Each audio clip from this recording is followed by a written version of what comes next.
Hello, everybody. My name is Jamie Peterson. I'm a Senior Solutions Lead here at Informatica from the Calgary, Alberta office. This is our continuing video series about the Informatica Analyst tool. Today, we're going to focus on the Discovery tab, which is the third tab in, and we're going to look at how to create a new profile and then open up a profile and take a look at what it shows you. So, what we want to do is go under the New Assets heading and click on Profile. What we're doing now is creating a brand new profile from a brand new data source or an existing data source. We're going to use just a single source for this one. I'm going to give this a name of demo, a description of demo. Of course, please be more descriptive when you create yours or following a naming standard. And then under location, I'm going to choose a location of where I want this profile to live. And once I've saved it, and I'm going to choose my Jamie Stuff folder for this one. I'm going to hit the next button to move on to the next step, which is to choose a data object. Now, this could be an existing connection that you have set up, or it could be something new if you want to profile maybe a CSV file or add a brand new data source on. This is where you would do it. I'm going to choose an existing data file that I have under my Hermes directory, and this is my driver's information. I can see a preview of this data and also take a look at the properties of this data just to make sure that, yes, this is the right table that I was thinking of. I hit OK. Then from here, I can actually take a look at what columns are included and whether or not I don't want a column involved in this profile. So if there's certain things I want to profile and other things that I really don't need to be part of this profile, I can just exclude them and they won't show up when I run my profile. Now I'm going to hit next to go to the settings tab, and this is where you can set up everything that you need to know about your profile, the amount of data you want to profile, whether you want live drill downs, the connectivity types. This is pretty straightforward. So if you're doing a large amount of data and you don't want to profile the whole thing, you can then go in here and sample a certain amount of rows. That's dependent on you and the business case that you have around the data. I'm just going to take the defaults here and move on to the last step, which is applying filters or any rules that you want to apply to this data.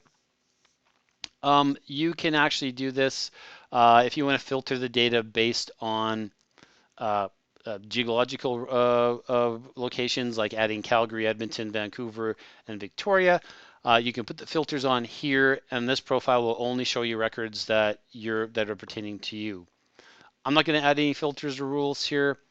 What you'd do to actually save this would either be save this and run it, or save it and finish it, and it would save it to the folder that we specified.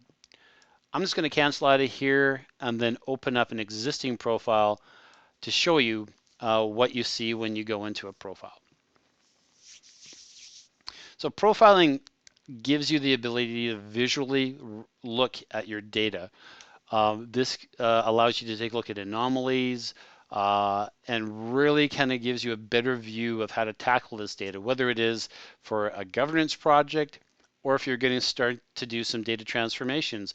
If you're trying to do a data transformation and the data types don't match, then maybe you're going to hit some snags in the future. So as you can see, I see a lot about my data. I can see how many columns I've done, how many rules I've got on this data set, this profile that I've created, how many nulls, 100% nulls, unique values, anything that's 100% consistent, like yeses or nos, I have none of those, and some other information about frequency outliers, pattern outliers, and I can add those as I go along as well if I see any outlier information within my data profile. So here I can see I have 100% unique value, which is my record ID, which is great. That means I actually have a unique ID, which is really, really important. And this policy number, I've noticed that I have a lot of unique values, but I have 13% that are non-unique. So if I want to drill in to see what exactly is happening here, I just click on the policy number, and it brings up my data, and I can look at that data a little bit more in depth. I can take a look at that I have 33 rows that are not unique. I can take a look at the data type that it is, the pattern that it follows. So I know that the pattern is consistent, which is good. I'm not having anybody putting something more or less in there. But if I wanted to take a look at this one that has six entries, I can click it, and then I can drill down on this and have it displayed in the pane below under my data preview.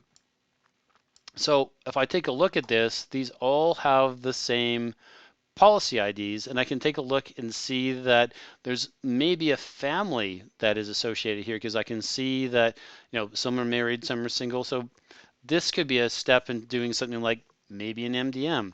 Hey, I have a whole bunch of people that have the same policy, and maybe I want to sell to them differently. So through profiling, I was able to drill down, see an anomaly, drill down on this data, and then start to act on it. Let's go back to the main profile.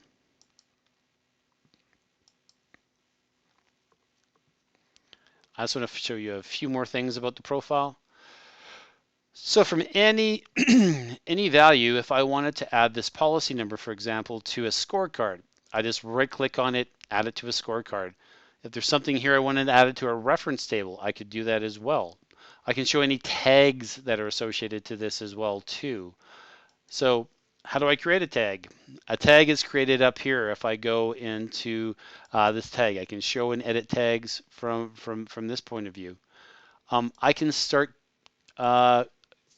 communication here as well by entering in something here like, hey, I just ran this profile,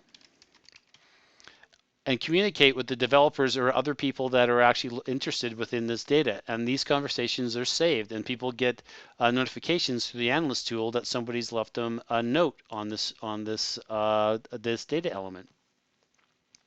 I can go in here also and edit this profile and create rules and filters after I take a look at the data. So if you don't know what you don't know about this data, and you don't want to create a filter or don't know how to create a rule because you just had no idea what the data looked like, we give the ability to go in and edit this profile afterwards, and then you can create rules on this and filters on this as well. So I can create a rule from here, or I can go and actually create a filter. And it's as simple as doing this, naming the filter, and adding the conditions as far as whatever filters you want to add to this data set.